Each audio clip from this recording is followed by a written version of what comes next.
This is Elder LaShonda Crawford, and welcome back to another episode of Issues from the Heart, where we talk about real stories, real issues, and things that really, truly matter. I am blessed today to be here with Dr. Joel Clark here from the city of Eden, North Carolina. How are you today? I'm good. What about yourself? I'm doing good. Awesome. I'm good. I'm so glad to have this man of God here. We were just having conversation before, of course, our episode took off in reference to some things, of course, in ministry, and realized that we are connected by people we know. That's right.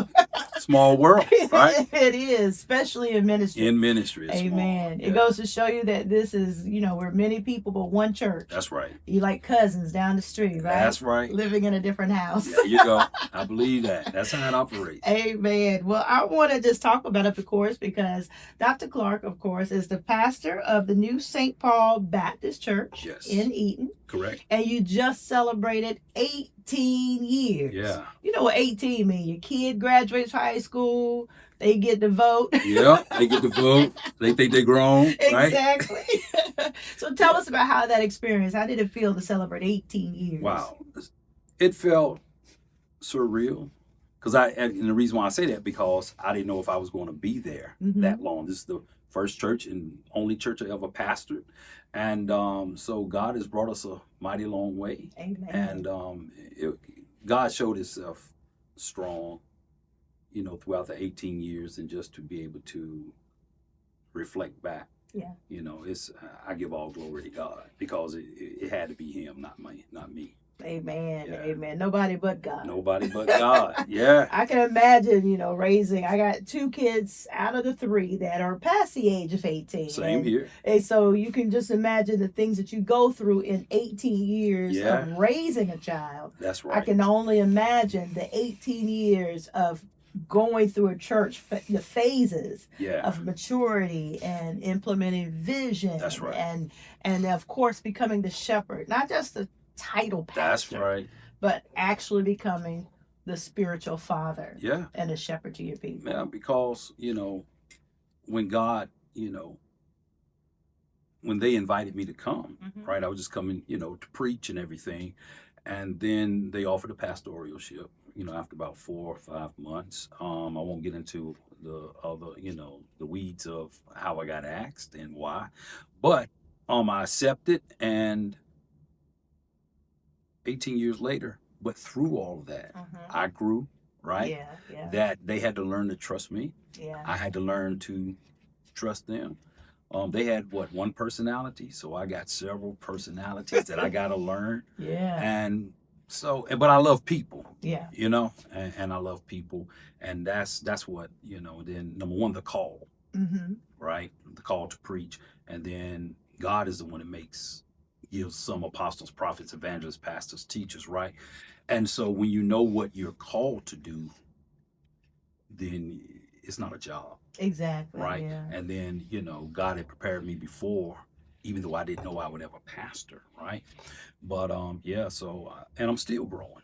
Yeah. Right. Still maturing, because God takes us all through different phases and seasons according to what he has for us to do at specific times, so the kingdom can advance. Yeah. So I'm learning to enjoy the journey. That's what I've learned in 18 years. I've learned to enjoy the journey. Yeah. And then when you look back, you're like, oh, that's why that happened. Yeah. Oh, that's why we couldn't do this then. Oh, now I see, the times I was whining when I wanted stuff to happen. I was like, no, it's not time, right? Yeah. And if things happen the way they're supposed to happen. Exactly. And it is wonderful, because even dealing with that, of course, with 18 years, I see that you've been married for 29. 29, yeah. Amen. Yeah. And so doing this together, of course, with your family. Tell us about your family. So I have, my wife, Cynthia, right? We've been married 29 years. When I met Cynthia, she had a son, John Tavis, right? John Tavis was 7 or 8, but anyway, he's my son. I don't call him my stepson, right? So, people use the term today, bonus son or bonus child, but our relationship is, I treat him just like I treat my biological son, which Cynthia and I have, and his name is Jaimin. So when we got there, don't even ask me to do the math in my head. They were young, right? But there's a 9-year difference between the two, Jamin and John Tavis, right? John Tavis older. So they saw everything that we went through. Of course, you shield your children, right? Yeah. You shield your spouse, right? As much as you can. But you do have to talk to them, right? And everything. But I did learn from my pastor, Pastor Emeritus Dr. Clarence Johnson. He had told me, he said, the way that you go in, that's how how you start out, far as like pastoring and sharing, how you are as an individual, right? So the way that I went in, I told him I don't play. I don't take mess, and things of that nature. I said, my family is off limits, right? My wife, that's my wife. And then in a Baptist church, I come out of a Baptist church, and you know how, and just in no shade to Baptist churches or any through this whole segment, no shade to any denomination. Exactly. I despise denomination because denomination is man-made, Yeah. right? So my thing is when we start dealing with denominations, everybody has their little thing that they do, right? And one of the things that we received was that they wanted that they preferred not necessarily deacons, but some of the deaconess that my wife wear a hat. My wife's not a hat person, so I told them, and that was one of the first things that I told them. I said, "Listen, my wife's not wearing a hat." Oh, wow. So that ain't us. We gonna be who we are. We just laid back people, and we come here to serve. I'm not getting into all that stuff, so I'm just letting you know up front. The hat. Yeah. But I'm just wanting to be honest with them, right? Because I don't like to be controlled. Exactly. I don't like systems that try to control and restrict what God is trying to do in me to be a blessing or just in my life, period. And because I don't want to bind anybody else up. Yeah. And I was going to ask you, how did your wife adjust from, of course, this is your first pastoral role. This is your first time as a pastor. So that means her first time as a first lady as well. And walking into that role, not only when I say sharing you, but also knowing that your time, it's no longer just her time. Yeah, it's different from being married to a preacher. That's right. And a preacher, not a pastor. That's right. That's right. Versus now you're in a position where the need is stronger. Yeah. And how did she adjust? She adjusted well, and we had conversations about it. And one thing I did share with the congregation, I say, listen, I said, and this is exactly what I told them at church conference, at our very first church conference. I said, listen, I'm 30 some years old. I said, me and my wife, we still enjoy concerts. I said, we enjoy Comedy Zone. I said, so I'm letting you know what I like and where I will be at. So if somebody say, hey, we saw your pastor here, you already know where I'll be at. Yeah. I said, my kids are young. If they want to go to a concert at the Coliseum, I'm going with them. Yeah. And so you ain't got to worry about, oh, your pastor was over here doing X, Y, and Z. I said, I'm an old school hip hop head. I used to DJ.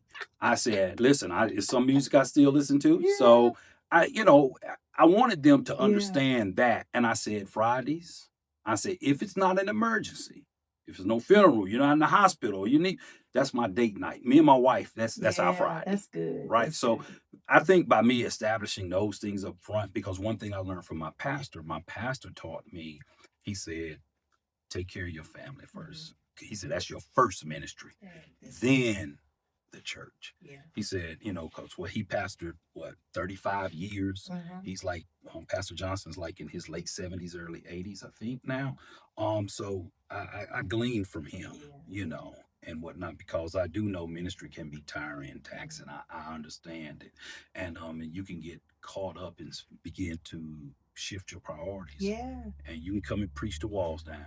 And go home. And your house messed up. And your walk, exactly. Right. So no, the first thing God asks us to do, your first ministry is your family. You take care of home. I just had that conversation with my girls in the car, and I was telling them about the first few years. I've been married for going on 23 years. Right. Ministry, same amount of time frame. And I just told them how their father brought 3 black dresses for a Christmas gift. It was 3 separate ones, and they all had the same small little dresses. And I was beginning of my ministry, and I was like, no, I'm church. I'm preacher Shonda, not yeah. And it took me some time to realize that, you know what, my husband wants to see, just because I go out with him wearing certain things, Right. not just degrading, but I have to also remember that ministry. I got to minister to my husband. That's right. Be minister to my family, and I cannot allow them to be neglected all for the sake of the church That's or right. their expectations. Exactly. So you lay down the foundation, which is really good. And in that, going back to your question, she adjusted and adjust because it's constant. Yeah, it's always evolving. It's always because she's maturing as an individual, right? Yeah. And I can't. And there were things I expected of her, and those were my expectations. So God had to deal with me. Hey, you let me deal with her just like I'm dealing with you, right? But then collectively, right? So I learned that when I'm weak, she was my strength. There you go. Right? I heard Pastor E. Dewey Smith. He said this one time. And he said, God gave us the Holy Spirit. He said, but I think for those of us that are married, us men, he said that second Holy Spirit is our wife. You know what? I'm gonna record that. Can I get a clip of this so I can take it back? Because sometimes, you all can. I mean, really, women can see things or God reveal things, and then sometimes us being men, right? Oh yeah, right? Being men, we be like, nah, we be like, nah, because we get tunnel vision, and we just like, mine, just a one track mind on, we're on, and then you all say, hey, well, what about this or X, Y, and Z? And we be like, nah. The next thing, we got to come back around. We really don't want to say you were right, but we end up humbling ourselves, or we come back and say, I should have listened. Yeah. So I had to learn that. I had to learn to listen to her, and I'm still learning. But that was a humbling process for me, not realizing just because I'm the pastor, that doesn't mean that God can't use her to speak to me, right? To impart into me some wisdom.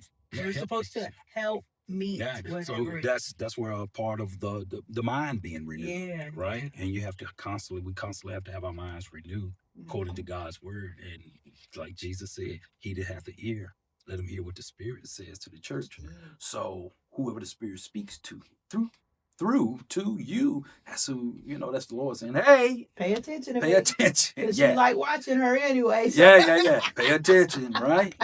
Exactly. So we she grew, I grew, we grew together, and the church grew. And I'd rather grow internally than get a lot of people to come, and then those that are already there, we're not even mature to handle who comes, because guess what? If we can't handle who comes, and they're going to turn right back around and leave. Exactly. Right. Exactly. I agree.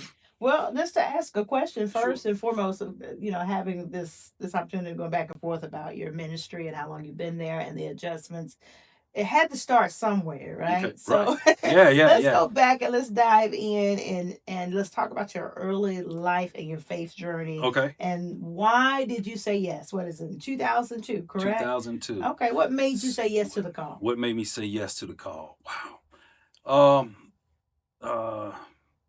It was just, I heard God's audible voice, and I rejected it at first. I was getting ready. My pastor was preaching the revival at East White Oak in Greensboro, Bishop Bittman, right? Yeah. I was getting dressed, boom, boom, boom, at home, and I heard it just came loud, just like you're speaking to me, I'm speaking to you. I consent you to preach my gospel. And I fell to the floor, and tears just started running down my face. And I said, no, God, no. I wasn't thinking about preaching, none of that. And number one, and let me tell you what I did. I didn't know what the word consent meant.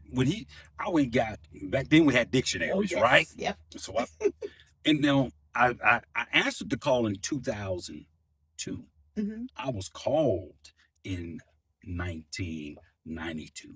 Oh, wow. 10 years. Oh, okay. Yeah. So we ain't even go. I'm about to say, you can share now if you want to share. Yeah. He called, I didn't answer. Yeah. Right? I answered. Okay, I answered, right? And I looked up the consent. The word consent means to give permission. I told my pastor that night. My pastor said, okay, that's fine. But at the time, being young, I was like, yo, he's getting ready to go preach. You don't bother nobody when they get ready to go preach, right? And so I went to see him, and he was like, just keep doing what you're doing. That's all he said. Fast forward, during that time, you gung-ho, living right, want to live right, and everything. I got married, not to this wife that I'm with now. I got married I got married because I wanted to live right. Gotcha. Right? You know that scripture they say is better to Better to marry than to burn with you, burning your passion. But some people Mhm. you say burn in hell, but that's taking that out of context. But neither here nor there. Yeah. So I got married. That marriage lasts 28 days. Ooh. Yeah. But here it is again. I married trying to Yeah. live right. Yeah. But the reason she married me, she had a little girl, was just to make the baby's daddy jealous. I Gotcha. didn't know that. 28 days, and it was 28 days of pure chaos. I went from a size 40 to a size 34. That, yeah. So I was fasting, Yeah. right? But then I was just so stressed Yeah. and everything. Fast forward, got a divorce and everything. Um, when I got the divorce, well, we were doing that process when she left. Then I came back to Reedsville. We were staying up in Pine Hall near Madison. When I came back to Reedsville, I um I was just out of sorts. Yeah. Right. I went back to church, but everybody knew that I was divorced.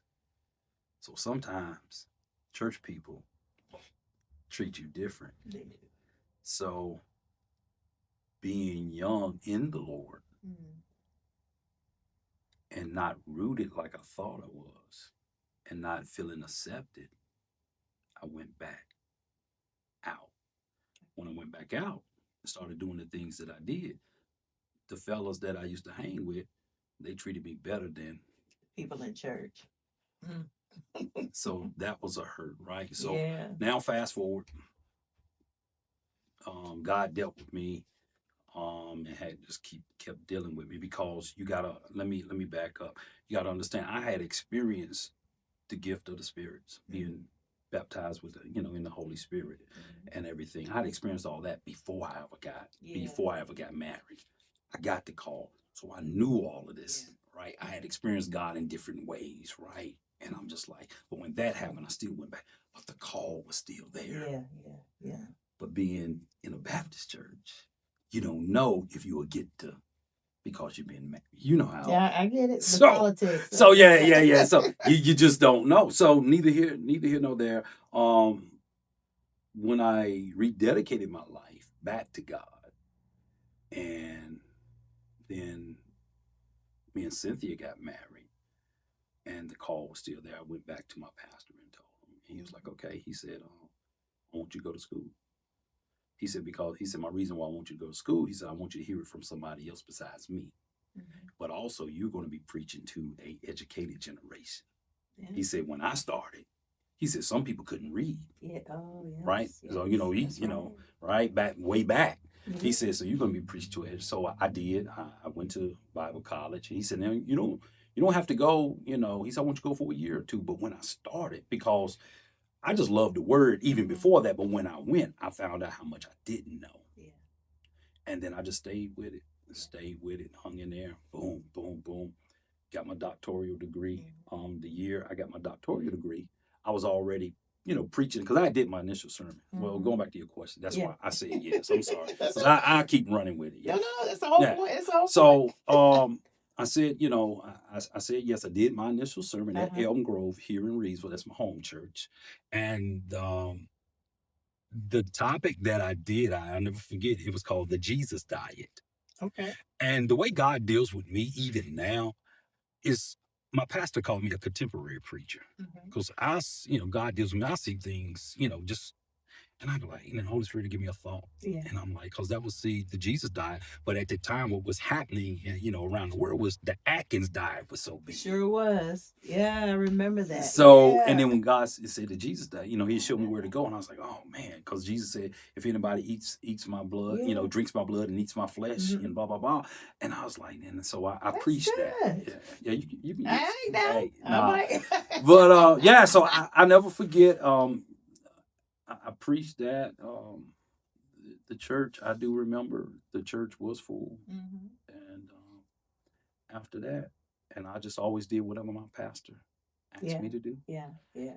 And he said, you know, you're going to hear people say you're the pastor's boy or you're this or that. And there was other ministers there. You, though. That's Yeah. So he was like, but you just don't worry about them. Don't allow congregation to get in your ear. Don't let them, you know, fill your head up. You know, and you get lifted up in pride. So I just did whatever he asked me to do. And went out to preach. I always told him where I was going. Right. When I got invited or asked him, I was like, hey, is it okay for me to go here? Right. Yeah. Because pastors may know somewhere that they like, hey, I don't need you to go there. Just turn that one down, right? Yeah. And some people don't understand that. You can't accept everything. Yeah, you can't accept everything. But then when I started going to New St. Paul to preach, and I was there, and then that's what when they finally asked, you know, when I pastor, you know, would I accept that, and I did. But he prepared you. That's a good thing. It's about preparing you in a sense of. I don't know if in the beginning process you felt the role of pastor. I didn't. So it was something that I just always stood on and still today. I could send you to preach my gospel. But now, before I rededicated my life back to God, let me put this out there, and went back to Elm Grove after the divorce.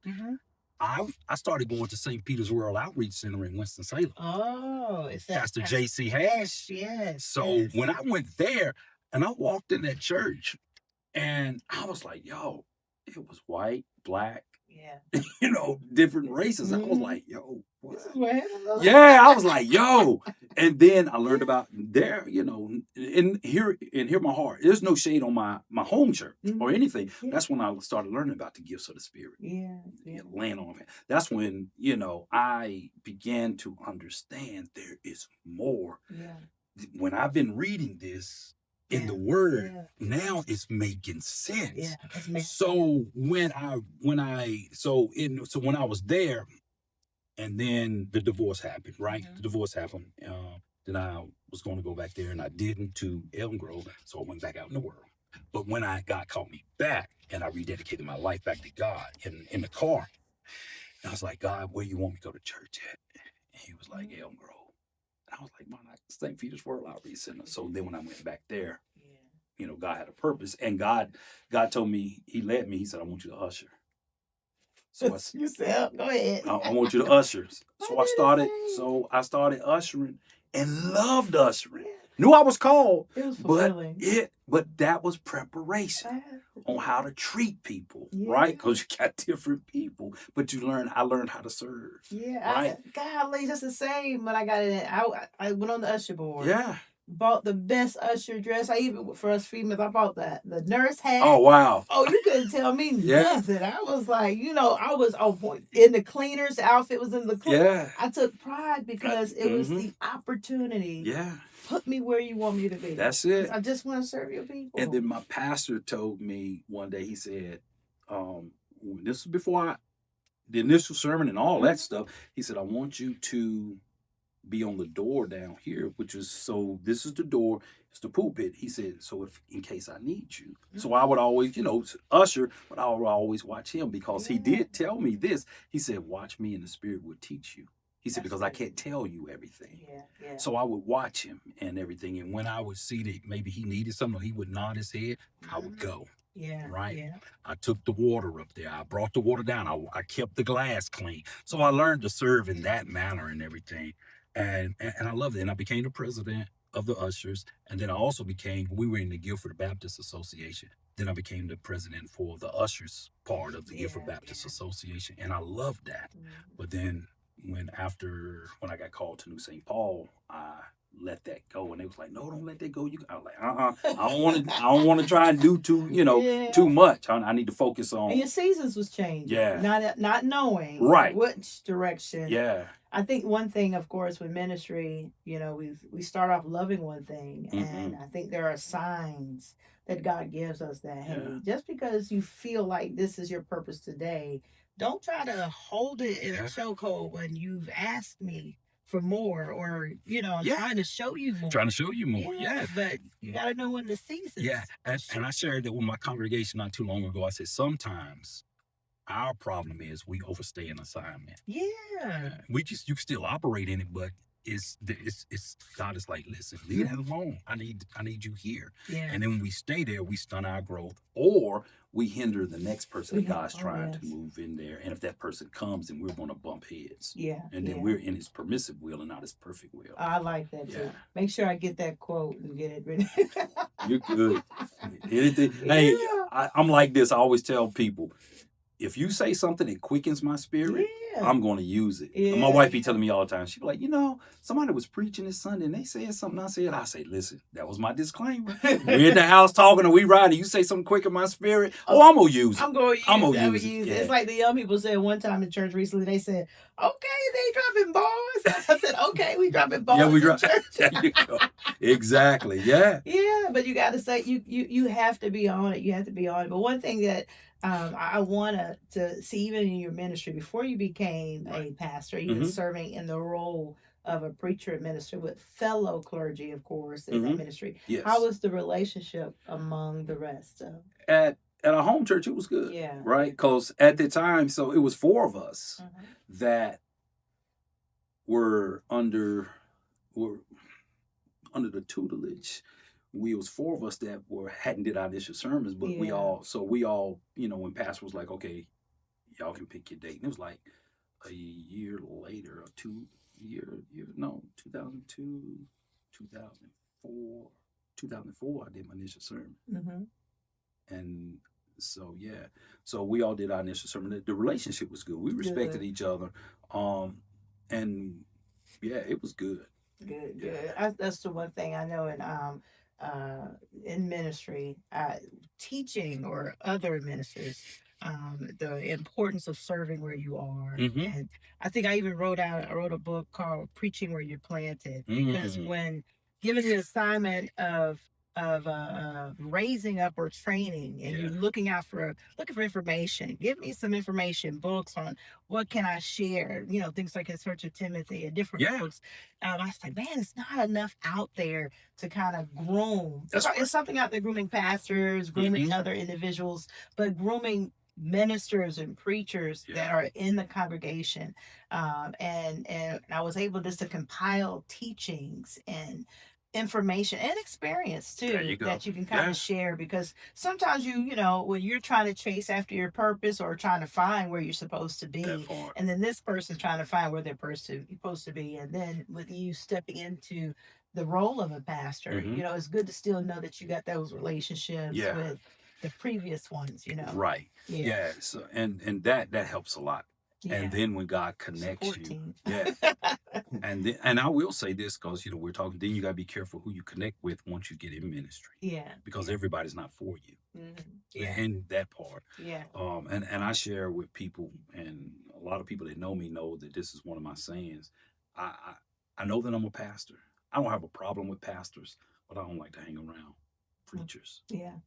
I said, because sometimes hanging around preachers, it's like sitting in a high school locker room. And everybody's like trying to, trying to jockey for position. So I'm just like, I'd rather hang with the sheep. Exactly. Because I'm not hung up on a title. When you're comfortable and you know who you are, you don't have to. You got to do anything. Yeah. And I'm not against pastors or anything. I'm not throwing shade. It's just, I've seen a lot. Yeah. Right? And I'm just like, okay. You're not surprised at a lot of things. No. Yeah. But I understand everybody's human. Exactly. And I understand just because you got a title, that doesn't mean you're mature. Yeah. And I understand some people just take titles and put it on themselves and are not what God said. Yeah. I think He shows us that if your eyes are open and to see what He's showing you in the beginning, I think, and any preacher who could be watching this in your beginning stages, not to get caught up. I remember being a woman, and my time was different, and it was hard to find female role models. The only ones that we used to have were the Juanita Bynums and Jackie McCullough. Yeah. My gosh, I own a lot. So you have these people, and we could only watch them on VHS. Yep.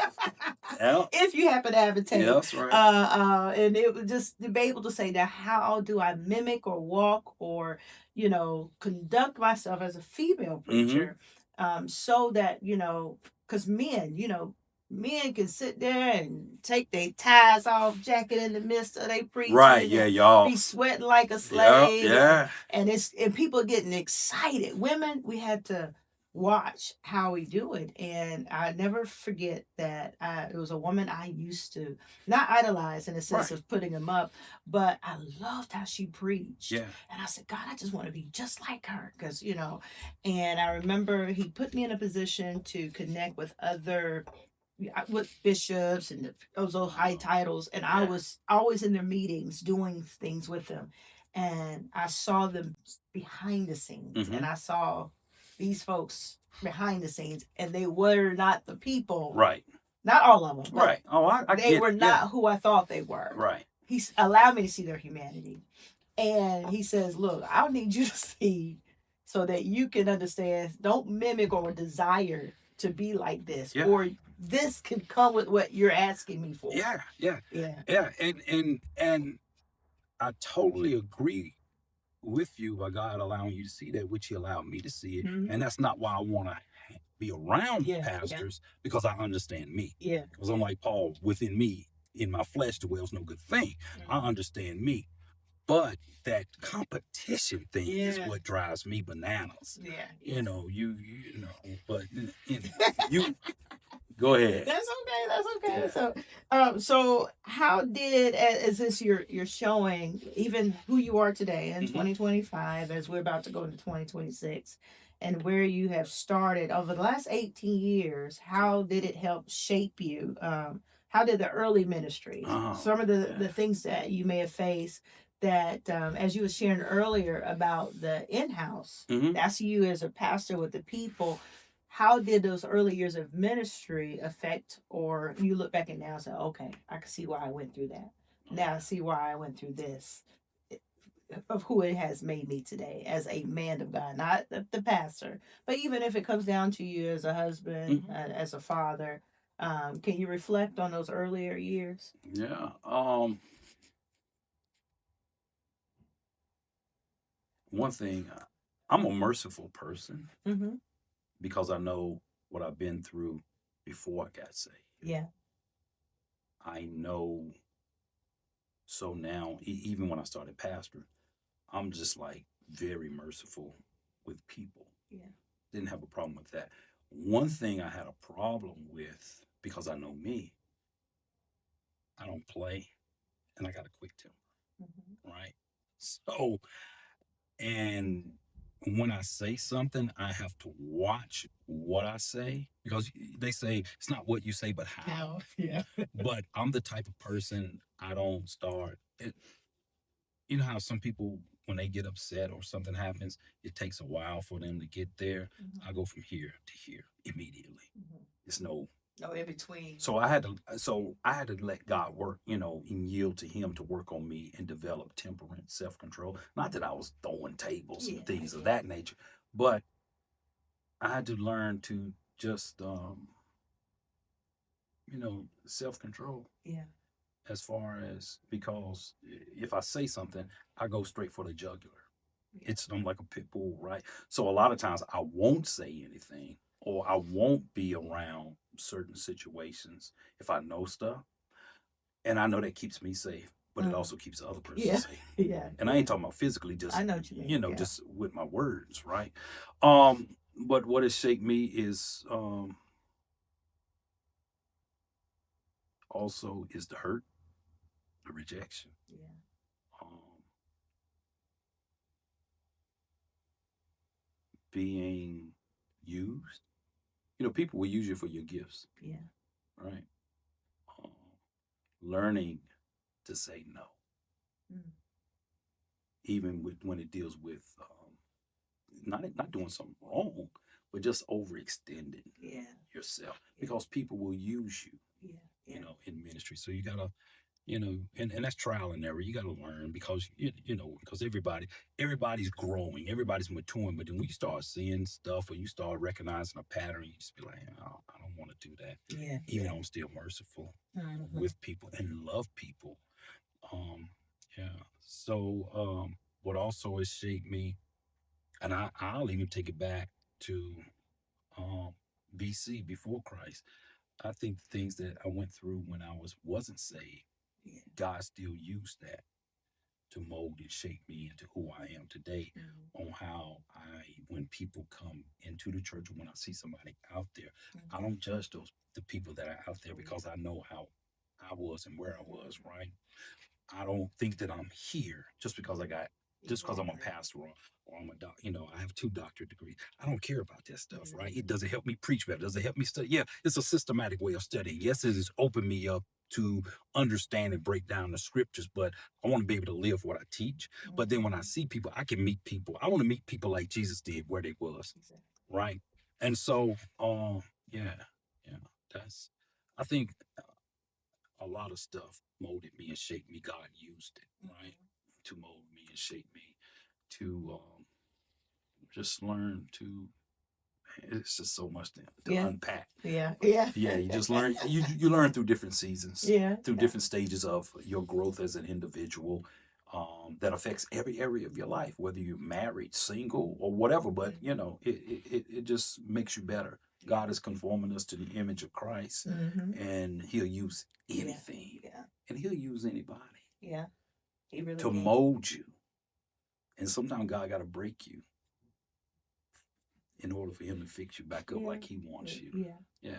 I agree totally on that. I think when you was talking about that rejection part, and the hurt for being used, I think those are in the real world. Or well, I'll be like this: the kingdom is the real world, but on the outside of the church, we're kind of like, okay, you get me one time, don't come back at me no more. I'm not doing it no more. I'm not going to put myself in that position. But in the church, you just don't ever know what God says. I know that person hurt you, Right. But I need you to do X, Y, Z. And here's the thing.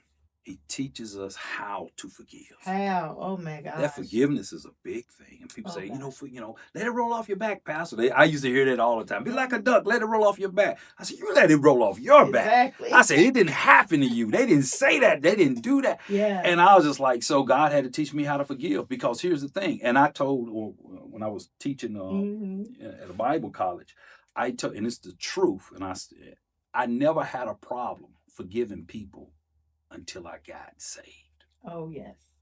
I didn't have a problem forgiving folk when I was out in the street. I was like, oh, don't worry about it. Yeah, you good. We good. And I can still see them and blah, blah, blah.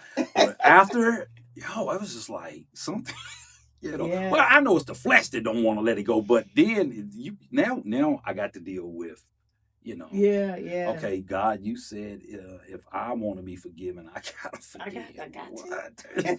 You sure? This King James said that God, Jesus. Amplified, That's it. Yeah. But I told somebody a couple of weeks ago in a healing class that I was teaching, I said forgiveness is a decision, and don't get forgiveness mixed up with the need of healing. That's right. I said, because you can forgive, don't mean God healed that heart at that time. Exactly. Just make the decision to forgive and ask God to heal the pain that you came from. Totally.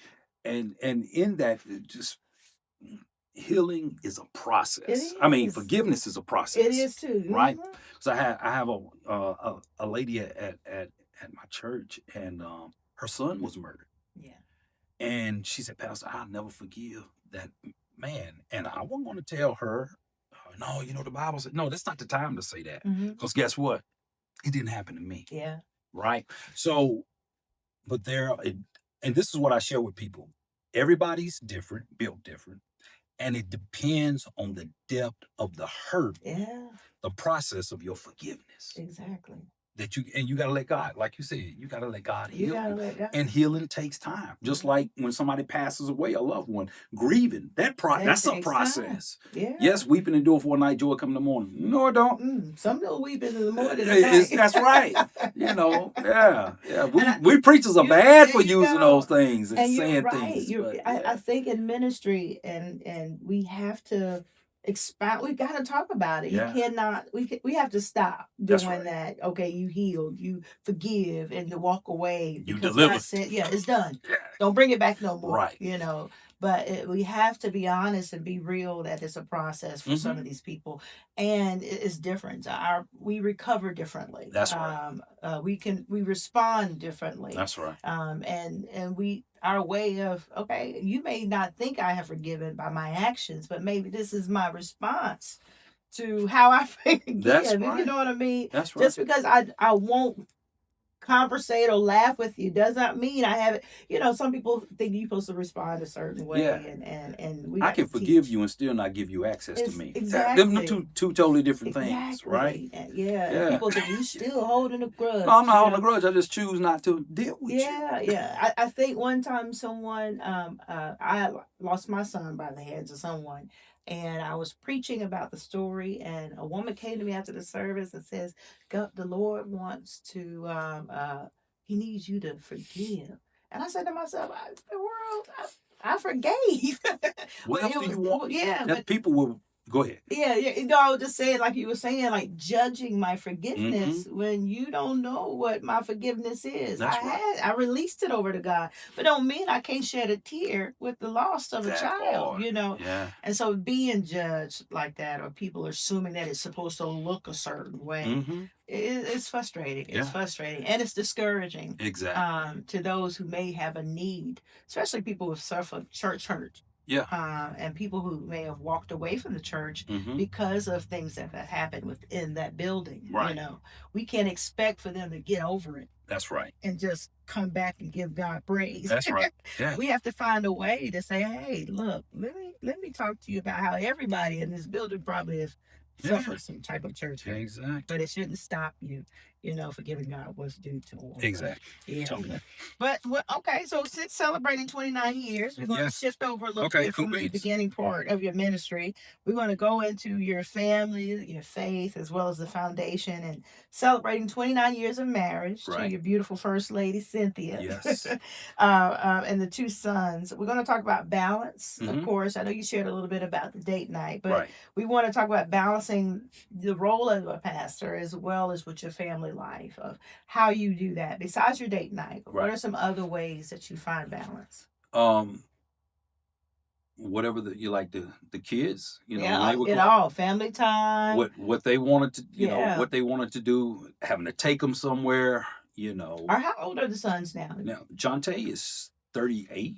Oh Lord. Jamin is 26, 27. Any grandbabies? None. They're gonna flood you all. Yeah, we got a grand dog. We got a grand dog. The youngest son, he has a pit, so so she got so many toys and everything. So we just feel y'all babysit too, don't you? I did for a week.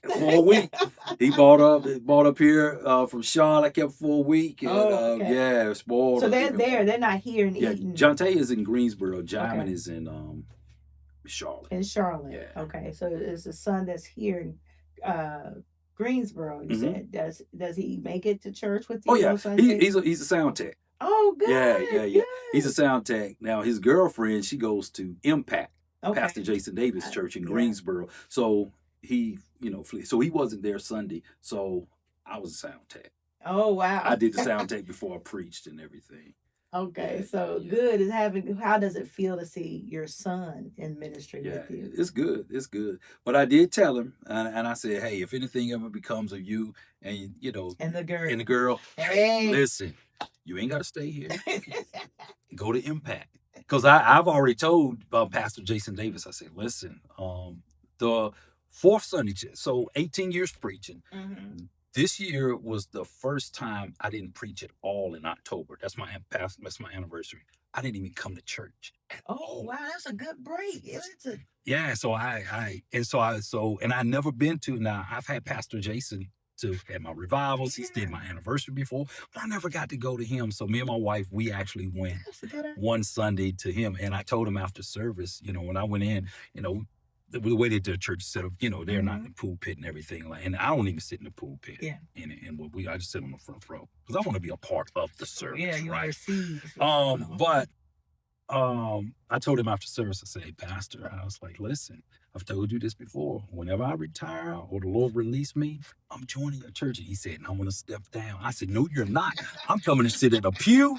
I'm relaxing because I'm going to receive." I said, "I just love his style of his two churches. That it would either be his church or my other pastor friend, Pastor Shannon Long in Hall River. Okay. It would be one of those churches that I would just go and just go serve. Yeah. I ain't got to preach or nothing, but I can just go and just receive and But your enjoy son myself. loves it? Yeah. Okay, Yeah. good. Is that where he met her, or No, he just knew her? Yeah, Okay, go ahead on out there and do it. No, yeah, he met her there. Yeah. He met her at Impact. Yeah. See, you know what? That's what I think somebody was asking, and they were talking about the dating pool. And I said, I feel sorry for these kids these days. I don't know where they're dating at. How are they going to find? It's all social media or their lack of interaction. Yeah. But I said, it got to be, hey, just go to these church services. You might find somebody. Yeah. You might find somebody. That's right. But it's good to have him in ministry. It's good to have him putting his gifts. Yeah, and it's funny because that's what he went to GTCC for. Okay. He went to he started out at A&T, then he did then he left from A&T and went to Gifford Tech, and so he went for sound engineering. Okay. And everything. So then now that's what he does. Oh, wow! I'm gonna have to really get his information. Does he just do it for the church there, or he goes? No, he just does it. No, that's it. He just does it on Sunday morning. Oh, okay. Yeah, so he understands it and everything. But it's still good to have. Oh yeah, it's still good to have your kids because of course so you're empty nesters. Yeah, it's just me and my wife at the crib. I bet y'all have a lot of fun. Yeah, we just. I don't know what that's like. We just.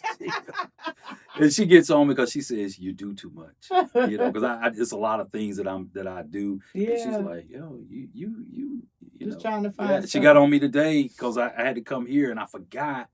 And I had something else and I still got something else to do. And she was like, I told you, you got too many irons in the fire. So she said, you need to write stuff down. Oh, man, just kind of slow it down a little bit. And I try, but it's just like there's so much to do. Yeah. There's so much to do. Yeah. I think I tell myself that quite often, like, okay, Shonda, stop not doing what you're supposed to do, especially when you're hearing the loss of so many people in ministry. Right. We've just lost quite a few people just out the blue, and it's such a shock sometimes. Yeah. You're like, oh my gosh, they were only this age, and the Lord just decided to take them home, and I have to say, okay, let me keep doing what I'm supposed to do and accomplish some of the things that I set myself to do. That's right. Before God said, hey, come on home. I don't want to have that much unfinished work. There you go. That part, I don't need it. Yeah. I don't want to leave my kids behind. So just finding that balance with them and spend time with them. Because I was bivocational, so I was working and pastoring. Yeah. Right. And I was working second shift. So my youngest son, when he had baseball games and t-ball games and stuff, I had a good supervisor. He was like, I was like, can I go see my son? I know I got 30 minutes. He was like, yo, just go see him. He said, take my car to come back in. Yeah. Don't worry about it. Just go spend the whole hour there to go see him play. Cause I didn't want to, I wanted to go support and everything. And then, so even like with Jonte, Jonte played sports, checked him out at football. And then after that, they both of them went to work at Subway. So, I was glad that they did that, trying to, train them, say, hey, you a man, you got to get a job, and they did that both at 14 and a half when they were able to. So, but yeah, spending that time with them and, then with the wife and then with the family, finding that balance. Yeah, and the granddog. Yeah, and the granddog. Now that I have my own business and everything, so I'm able to adjust. So, even with the church, so it's just basically the church and then other things that I do. But it's not like I got to go punch a clock. Yeah, if that makes that's a wonderful thing. Yeah.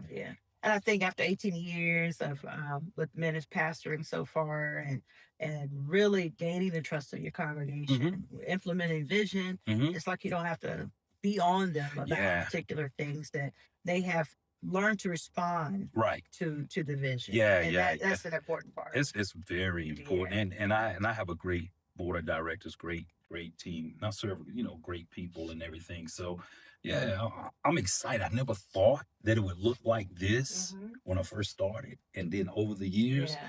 But like I said, God proved Himself. Yeah. And He's just everything. revealing Yeah, more. and it's just like, oh God, man, thank you. So I wasn't crazy when I Yeah. heard, you say this, and I'm thinking it's supposed to happen that right then. No. No, Abraham.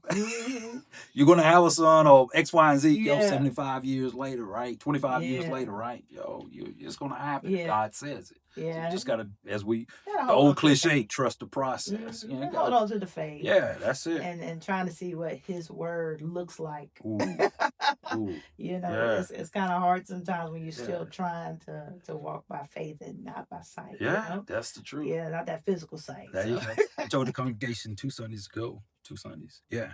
I said, what God revealed to me, I said, His word gives eyes to our faith to hold on to the promise. yeah.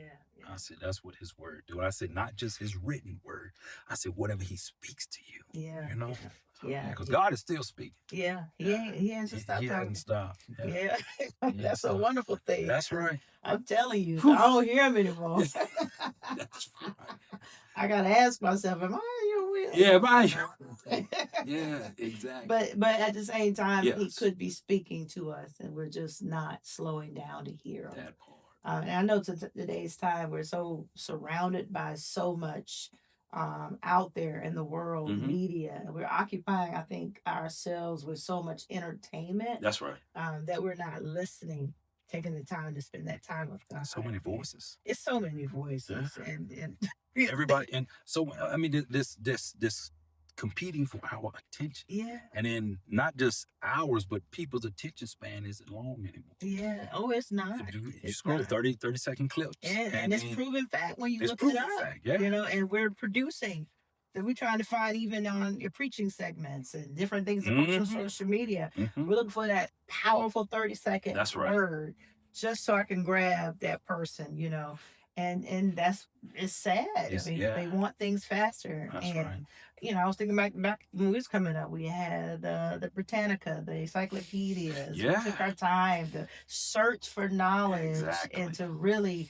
I remember my beginning stages of ministry. I had the commentary. I had my book here. I had a concordance right here, my notebook here, and the Bible. And I was like, okay, let me get my cup of coffee. I'm about to have a time dissecting the word. And now you look back like, okay, you don't see that as much as we used to. Oh, writing it out. Because I'm manuscript, right? And I just write. But then I started typing everything.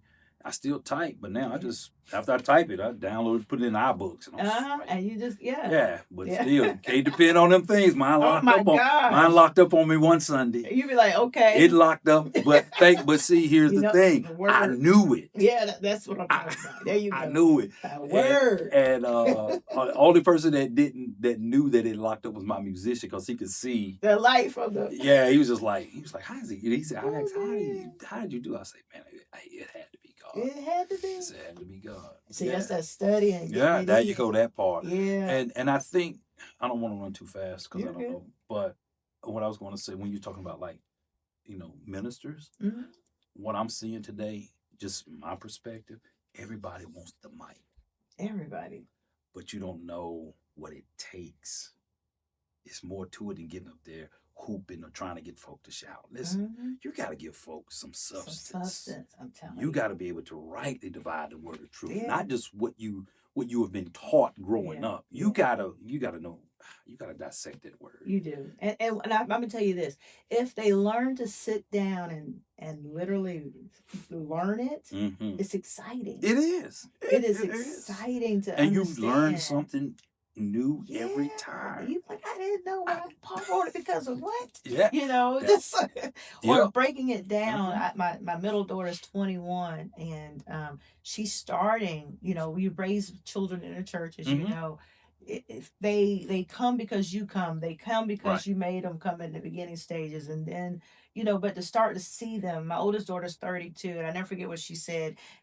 She said, "Mom, when I went off to college, at 18, she said, she came to the realization that she didn't have the relationship with God as she thought she had. Right. She said, I had a relationship with God through you. She said I had to learn to have one by myself. That's good. And because she was separated from me in college, right, she had to learn him for herself. Yeah. I mean, she was saved. Don't get me wrong. Those seeds were planted. She was, but she grew. She had that personal journey with God. Yeah. And I said, you know what, baby, you're right, because it became formalities. Like it was just okay. Get up, Bible study. Get up. Let's go, y'all. The house. You know, we're going to church. Get in your places. We're serving. You're here. You're here. You're here. My husband's worship. We're doing our thing in ministry, and all we knew was to serve. My kids knew that's our family to serve. Right. But when they became adults, and that's what my 21-year-old is doing now, she's learning him for herself. That's and good. She's finding that excitement, her place, where she's fitting, you know. And it's a wonderful thing to see. Now, I'm still working on that 16-year-old son of mine. Yeah. Because he's still in that zone where, all right, where you want me, Ma? You know, all right, media, do this. Right. But to see them starting, well, the middle one now, walking into their own is a wonderful thing. And that the time that we're in, I'm teaching even that 21-year-old. She has her own Bible, her own notebook. Good. She wants to highlight and to study.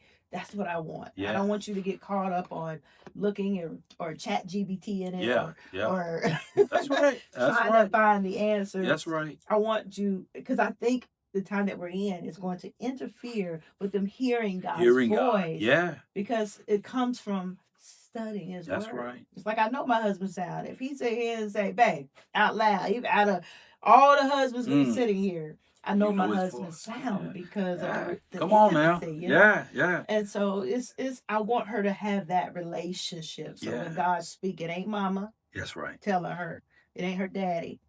But it's God. Yeah. And she know it is Him. That's it. We're running out of time. They're going to get confused. And I really got that sound doctrine part where, people turn away from sound. They're going to have engineers. It's a sound doctrine. I said, why did God describe the doctrine as sound doctrine? It's key, that they may be looking at some doctrine. But is it sound doctrine? Yeah. And now let's just do a play. I want to do a play on words. And then some people look for a sound. A sound. There you go. Oh, sound. Man. You know. It's a not good about sound. a the good whooping sound. There you go. Oh, they preaching that. Oh, they have a good church. They were preaching and they were preaching sound doctrine before that. That's with us as Black people, African Americans, or whatever you want to call us, but not whatever you want to call us, but you know what I'm saying. That's our culture. It is. That's not preaching. That's a culture thing. The touch your neighbor. It's nothing spiritual in it. No. Those are tools. Those are tools we use. Yeah.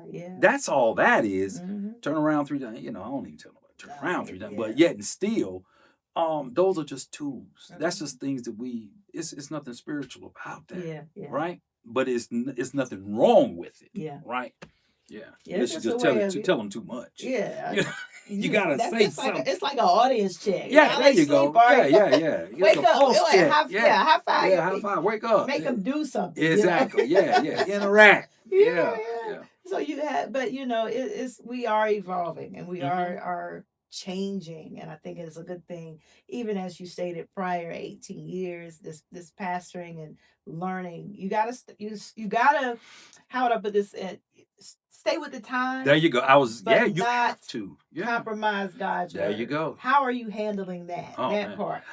Honestly, I never had a problem with it. I guess good. Like going back, like my pastor, you're a contemporary pastor, right? And because I will now, this is just me. I will pull in something. If I'll pull in a song in a heartbeat, if I feel led to relate it to something, I use it.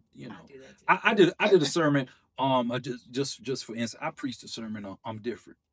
So I used the song. I can't even think of the guy's name. Who was the rapper that did the song I'm different? Yes, I'm different. Who was that guy? I don't know. Was it 2 Chainz or somebody? See, I don't know. I don't know. Yeah, so you don't know. Yeah. So, but anyway, I used that. Yeah. And I broke the song down, meaning, sharing with the congregation why he wrote it, why he said it. Yeah. and then I brought in the word. That's good. So I did it that way. But as far as staying with the times, I don't try to, I'm 54, so I'm not I'm gonna be who I am, Exactly. right? But I understand what the younger people are dealing with. So I can talk to them. I will listen. No, I will listen to them because I can learn something from them and see their point of view, right? Yeah. Just like when we were growing up, I know we couldn't ask our parents nothing. No. Right? Because I said so, right? And but that's how they were raised, right? Yeah, but I know even my kids, they would ask why. Yeah. And it wasn't a rebellion, they rebel. They want to know why. Why can't I do X, Y, and Z, or why? And I think when we fail to tell them why, then they'll go get the answer They'll go somewhere find out. else. Yeah. And it might not be the sound. Exactly. Yeah. I think we have to open our ears to hear really and not shun them away. That's right.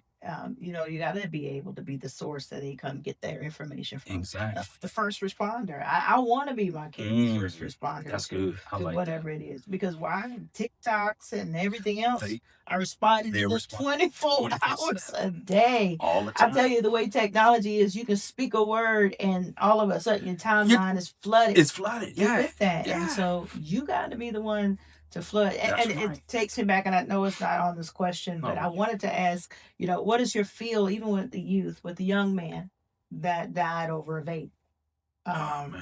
And not the feedback on that, but the time that we're in. Yeah. Where these children are acting out or responding in ways that it's just... all I know is when we fought. Yeah. Right? You had a few people, maybe they had a knife. I fought an individual who had a knife. I actually got the scar to prove it there and on my back. But that wasn't our first,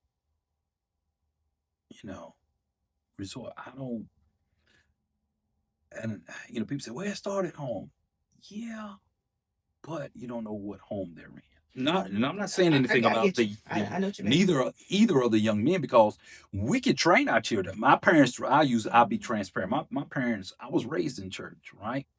But then I went to the military, right? I went to the Marine Corps as soon as I graduated high school. When I came back, got a job, but then guess what? I started slinging dope. Kept a job. Yeah.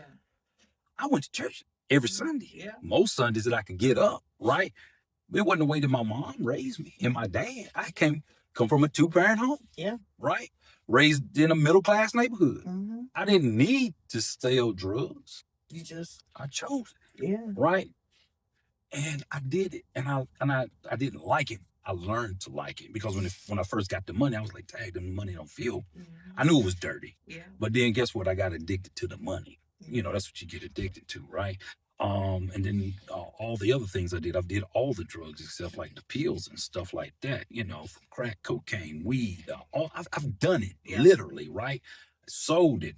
And sometimes what does hurt me, or I have a struggle with at times, is if I preach somewhere and I see somebody I used to sell to and they still struggling. Yeah. That hurts. Knowing I may not have been the main one or the only one, but I know I sold to them multiple times, and I played a part in them still dealing with something that I don't have a problem with now. And God, you used me to prove that. Wow. So I can understand what Paul said about being a chief sinner. And it's just by the grace of God, I am what I am, So that's why I say I owe God. I know that. But I know that I'm forgiven. But yet and still, it hurts sometimes. Right? Yeah. It hurts sometimes. And so but going back to the kids, I don't have the answer. Yeah, we can say, oh, they need you.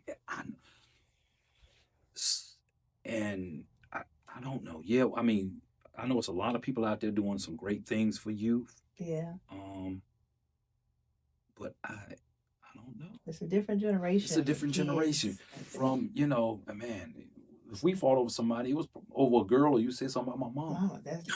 That was it. But now they got, it's getting, they have more than we had. Yeah. That comes at them. Yeah. We had our things that came at us, but now they got so much that comes at them. Yeah. And we do know, if we just want to be, spiritual about it, which we know it is, because we don't wrestle against flesh and blood. We know it's the enemy. Yeah. He knows his time is winding up. He don't know when it's going to be over, but he's just like throwing everything at everybody. But the great thing about it is that God is continuing to pour out his spirit. Yeah. We know that we have the victory, but yet and still, I don't know. Yeah. What it's kind of just a prayer thing, but it's we just don't want to sit and pray. Right. But it's just a major concern about how our kids, right. You send yours and hopefully you pray they come back home. Yeah. With nothing wrong, but the loss or the lack of moral that compass. Switch. Yeah. It's not there. It's like it's like some, not all. Not all. It's like some don't care about a life. And it's like they'll take a life just like it's nothing. It's a badge of honor. It is. For some, and it's sad. It's sad. But, it's sad. But if we can have some conversations, watch this, not have them come to us, but us go to them. Yeah. Instead of saying, church, this is what we ought to do. We ought to hold this forum. No. Go. So we can talk about it. Yeah. For what? They're not going to come. No. We need to go to them. Yeah. We need to go in their setting. And I was at Bible college. We had a evangelism class, and the book was out of their faces and into their shoes. And that's what we have to do. We got to get out of their face. Or stop talking about them. Mm-hmm. No, sit down and listen to them. You have to. What's going on? What's triggering you? Yeah. I think once you kind of gain an understanding, maybe you have the opportunity to dissect. And then you have, Bishop Hunter, one of our instructors and the founder of Living Epistle Bible College, where I went to Bible college at, he said, you have to earn the right to ask people questions. I like that. He said, you need to earn the right to ask people. You just can't go up to them and ask them. He said, you don't know what makes some people cuss. Mm-hmm. You don't know what makes some people do what they do. Yeah. And we don't. Yeah. We can say, oh, it's sin. Yeah, but we get that. That we understand. Forget all that. But what is it? Yeah. Until we get to know a person and have the heart to want to know about them and not know information to go talk about. Yeah. Those two totally different things, right? We can sit and talk about folk all day, but to really get to know them and then help them if they're willing to be helped. Yeah. Or just let them know I'm here for you and really mean it. Because let me tell you one thing about this generation. They know if you're real or not. Yeah, they know. Yeah. They know. They're not easily fooled. They're not easily fooled. Sense. And one thing I was a Barna Search report that I read a while back, and it said that this generation, the millennials, they're coming back to churches in droves. They're like, their statistics is higher than like anybody's, but they're coming and they want authenticity. Yeah. They're hungry. And God put that in all of us, but they are hungry. And if we fail to be transparent and teach them properly, exactly, the devil got something for them. He's going to offer them something, and then they'll take it. But that's why we have to be authentic and be honest with them and not sit in judgment of them. If they come to church, man, you need to pull your pants up. Shut up. Leave that stuff. Let the Spirit of God change that within them when they're ready to be changed. Yeah, and take your hat off. No, different generation of folks. And let them wear the hat. I don't care. It don't bother me. Right? And so it shouldn't hinder you teaching or preaching. Exactly. So and yeah. Yeah, you need to hit on that. Yeah. Go ahead. But you're fine. I know we're getting lost for time, but I do want to ask in reference to, I know with St. Paul Baptist Church, y'all have produced so much fruit. Talking about, of course, so many different things through your community outreach programs. Tell us a little bit about some of the vision behind purchasing land, creating tell us about the church itself. When I got there 18 years ago, they already had the land, right? It wasn't paid for. So when we paid it, got the land paid off. It's 32 acres right across the street. And we didn't do anything. We hadn't done anything with it. The last pastor, he wanted to build like a community thing for like senior citizens, like Yeah. apartments and stuff.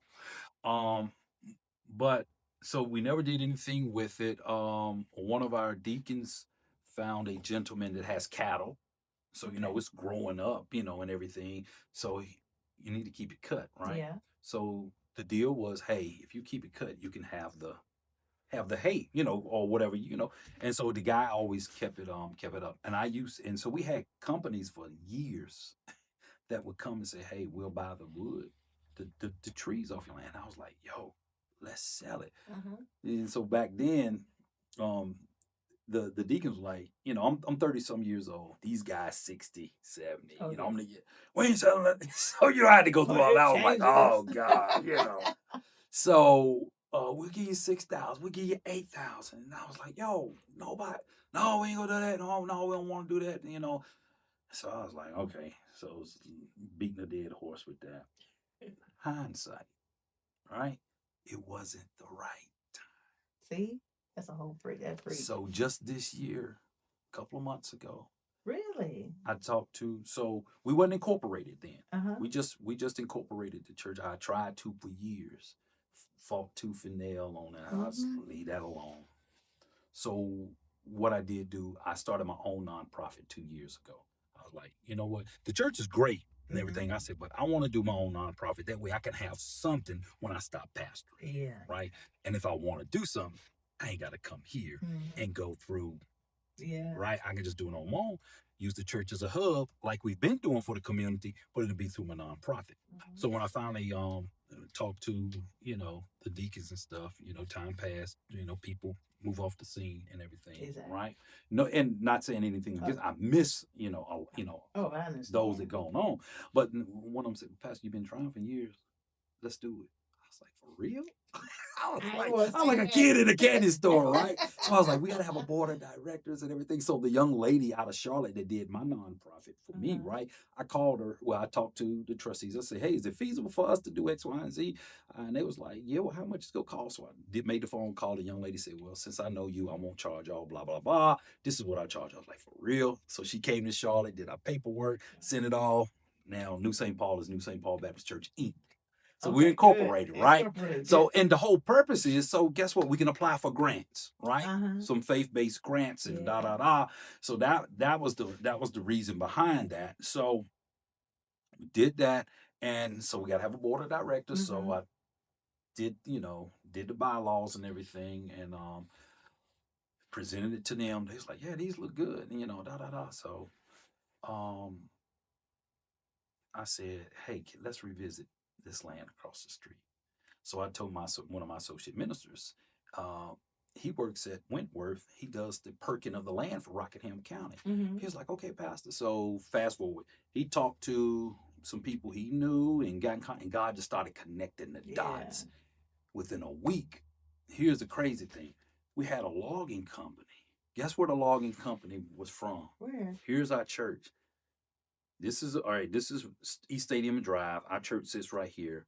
Here's two other streets. The logging company sits right here. Not even a quarter of a mile. The guy comes, meets with us, tells us, hey, this is what I do. I'm going to be straight up with y'all. This is what I do. I normally don't do this, but this is how we're going to do it. And I was like, he said, I'm going to have it work in the church's favor. He said, because I'm a man. He said, I'm a man of faith too. And he goes to the church down the street. So we was like, yo, okay. So we took it to the congregation. Boom, man, he cut the trees down. We was just sitting there receiving the checks. We had to do so. God did that. And I was like, amazing. Oh. And then so he turned us on. He was like, hey, what y'all gonna do with it? I said, well, it's 32 acres. Blah, blah, blah. He said, consider this. He said, the church, if y'all replant it with trees, he said, years later, you ain't gotta go to the bank and get money. You just do what you just did. Yeah. I was like, what? He was like, yeah. He said, that's what I do with my land.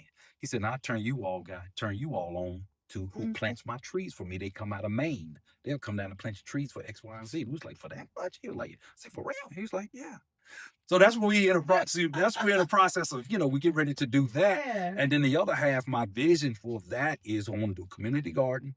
I want to put like a walking track right? Yeah. And then a commercial grade playground for the community, not for Yeah. the church, but for the For community. people. Even though we have a Freedom Park, it's a city park, like right down the road from us, which is not far, but here it is again. Everybody like us don't go. So I want to have something, and not being racist or anything, but I want to have something, and I want to leave something. So when I move off the scene at New St. Paul, something is still going. And so God also opened up doors for us where we partnered with different organizations: Blue Cross Blue Shield partnership, United Healthcare partnership, Cone Health partnership. See? And when God started making those connections, I was like, what? And it's like, you all, if you see a problem or you want to address an issue and it aligns with our mission and our goal, we'll take care of this for you. So I'm like, what? That's wonderful. So when God started doing that, and the crazy thing about it, I had Pastor Jason Davis' dad, who's come and do my 17th anniversary. And when he came, he said, he came from Revelations, and he said, he said, all I'm going to tell you he said, I asked God, what is it that you want me to say to Pastor Clark in this church? He said, this is what I'm going to tell y'all. And he just walked and talked to us. He said, God said, I'm sitting before y'all an open door. He said, whatever that looks like, he didn't go into detail. He said, y'all, you may know what that looks like, Pastor Clark. And all of us, and after last year, and then after that, things just started boom, boom, boom. Like, oh my God. The door is open. Yeah, so I was like, oh my God. God had opened the door for the stopper. And then then last year, my wife found out she had breast cancer. So the church and my wife when my wife found out she had breast cancer, me and her was at church getting ready to do bingo for my nonprofit for the senior citizens. She got the phone call and they told her she had breast cancer and everything. She came out. She was like, okay. She said, okay. Went back and then did the bingo. I'm looking at her like, yo, you just. She was like, I'm gonna be okay. She said, God already told me. I was the one falling to pieces. Well, hold me, baby. I was the one falling to pieces the entire time. I watched her for a whole year lose her hair, go to chemo, have radiation. She was at church every Sunday. The only time she didn't come was the last chemo because they said it would be the worst. She just couldn't get out of bed. That was all. But to see now, hair back, boom, she's still going. I'm just like, I told her, I said, God used you through that to strengthen all of our faith. Our sons, we all drew closer to God through her. And her walk with God is, on another level. She told me, and she said, now I understand what people that went through cancer say. She said, I see things totally different now. She said, I don't let nothing bother me no more. She said, when you almost died. And you survived that? She said, I'm good. Yeah. She said, I know he takes care of me. So to see her, I'm just like, yo, God, you, man. So even that last year, and this is her just she's just April was her 1 year recovery and everything. She threw herself a cancerversary. And so we did that, and God bless me. And she'd been wanting a RAV4. She saw it, so I was like, yo, I'm gonna get her a RAV4. She deserved that. I get whatever you need, baby. Yeah, I go dig a ditch and I get it. So but that right there, man, God blessed her and us, and then to see the members of the church support her. Yeah, that was good. And to call to give gift cards, to just bring ginger ale and say, hey, things of that. I mean, that to me, seeing that, I was like, wow. Those are the seeds that you've planted over the last 18 years. And here's the thing: it was from people that maybe not, that's not like on any ministry or something in church, and then they come up and it was like my wife said that meant the most when it was from certain individuals. Because some you expect. Pastor's aid, it's just out of love. But it's also out of responsibility. Right. I know.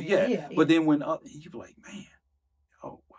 Because they've been thinking. Yeah. You never know who's been just on their face praying. That's right. But when you say that door open, he opened not only the things that you can see, but that strength. The strength, yeah. He's poor. He probably opened the door to those things that was not tangible. Yeah. And see, it's amazing. Yeah. And then, through that, I was able to serve her because she couldn't do anything. So I thank God, going back real quick, my mom said, listen, you're going to learn how to iron. You're going to learn how to wash clothes. You're going to learn how to clean house. She said, because if you ever get married, and I remember I think I was in middle school. She said, your wife gets sick. She said, you're going to have to take care of the household. And so my mom, back then, and guess what? I had to. You heard it. I heard it, and then I was able to do it, but I do it anyway. Yeah. But to have that whole load, I was just like, I don't see how y'all do it, because the way, not saying that us men don't, but man, no, I still had to lean on. Y'all have your own thing. I still had to lean on. I was like, is this colors or dark? I want to put them together in the wash machine. I'm white too. I get it. If it's white, I know white, but it don't matter if it's sick or not. Baby, yes. But it's still ministry. It's still ministry. Yeah. It is. Yeah. It's good to hear so much that has been going on and where God has taken you, right. and the victories and triumphs, as well as some of the battles that you've faced. Before we wrap up our session, tell us the vision. What is your goal? What do you see God doing, not only with your family, but with the church and where you're headed? All right. So for the past 2 years, and God gave me this thought, and we haven't changed. You know how each year a church has a different theme, and he hasn't changed. He hadn't spoken. Not saying that he will change it, but is rethinking church. Mm-hmm. We're rethinking. We're the church. Yeah. We are rethinking everything we've been told in church. Mm-hmm. And what is it that God is saying to me on how he wants me to be? Yeah. So even with some of the things that we do in church, we don't do no more. COVID taught us that. Yeah. Hate COVID happened, but what COVID did teach us, and I'm quoting, I'll paraphrase this from a pastor friend of mine who I look up to, and I'm inspired by him, is Pastor J. Patrick out of Liberation Church in Richmond, Virginia. Used to go to his church summit, his church builders summit, and we went right when COVID had just started, but I think we went to 2 or 3 when he started them. Mm-hmm. And we was on the phone one day with some other pastors, and he did say, it was a few of us, and he said, one thing COVID taught us is how to trim the fat off of our services. That is true. Because a lot of stuff, it was just me and the praise team, my wife at church every Sunday. Yeah. Right? It was just us few the musicians, and we did church and preaching to an empty. Mm-hmm. You had and so we learned how to maneuver through that and continue to serve. But so rethinking church. One thing, and I'll do a little tease. This is for the impartation series that I'm still gonna do. You know the cliche that we say in church, in the church community, I'm taking back everything the devil stole from me. Yeah. God dealt with me about that a few weeks ago. How can the devil steal anything from us when we're seated in heavenly places in Jesus Christ? That's good. He said, don't say it again, because the enemy can't steal anything from you when you are seated, positioned. We're there in Christ, every believer. Yeah. But I think we hear these sayings and we just pick them up and we quote them and we put them on the same level as scripture, and it's not. And people believe it, and therefore people live defeated lives. Mm-hmm. Yeah, fighting and walking and trying to recover something from the enemy.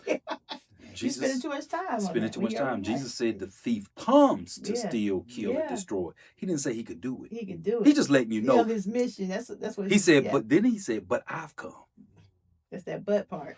That you might have life, Zoe, real life, full life, complete, and have it more abundantly. Yeah. So it's a lot of rethinking, renewing the mind, so we can walk so we can live out the word, flesh it out, live it out, right? Yeah. So moving forward, our vision is to continue to serve the community, reach people where they are, love them where they're at, plant, sow, let God give the increase. Plant, water, let God give the increase. Because we don't know whether we're sowing or whether we're planting. We're just looking for God to get the increase. Exactly. So that's what we're gonna do. Yeah. Well, it was such a pleasure. Same here. I appreciate the opportunity to the MIXX Network. Yeah. And you, great host. Oh my gosh, great host. I appreciate it. trying. Yeah. No, you did it. You did it. But it was a great opportunity to connect with another like-minded believer Yes, ma'am. and also a laborer in the word and just in ministry and Right. hearing you pour out your heart and just your experience, you Right. know. Tell us how we can find you on social media. Tell us your service, give us that. Okay. So whoever's So, watching. New St. Paul Baptist Church is located in Eden, North Carolina, 1020 East Stadium Drive. We start at 10 a.m. And we have I do Bible study on Tuesdays, but it's via conference call.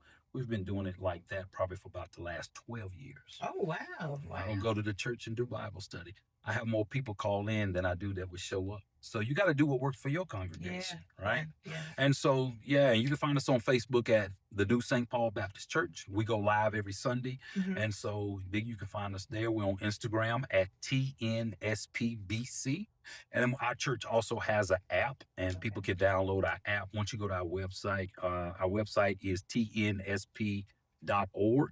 And people can go there and download our church app. And once you sign up with that, you'll get everything. When we send out text blasts, you'll get all the information and everything. Okay. So they'll be notified on any upcoming events, any cancellations, anything. So if you're looking for a church home and you out there, you watching, you're in the area, make sure you go and visit and see what God has in store for you there. One last thing, even if people come to our church and they don't join, but they are a believer, they're a part of the kingdom, and they've been consistently coming, you don't have to join to be a part of a ministry. You can exercise and use your gift. Oh, that's good. So, yeah. Hey, just looking for people who are ready to work. Ready to work. That's it. That's it. We still got work to do. We still trying to grow God's kingdom until He calls us home. I don't want to be found not doing what God has told me to do. So we encourage you, and again, keep up with the good work. Appreciate you and your it. wife, and 29 years is a wonderful thing, and pray that God just give you some more years. Give us some more years. That's it. That's it. And no more grand dogs. Nah, no more grand dogs. No, they cost too much, man. Cost too much. But y'all enjoy yourselves again. Thank you so much. Thank you. Appreciate you. No problem. No problem. Right. Again, we thank you. This is your host, Elder Crawford, with the MIXX Network, from Matters from the Heart, Issues from the Heart. We're so glad that you tuned in. We're talking about real life issues, situations, no matter what, of course. We want you to be a part of this network. Thank you so much for joining us. Y'all have a wonderful evening.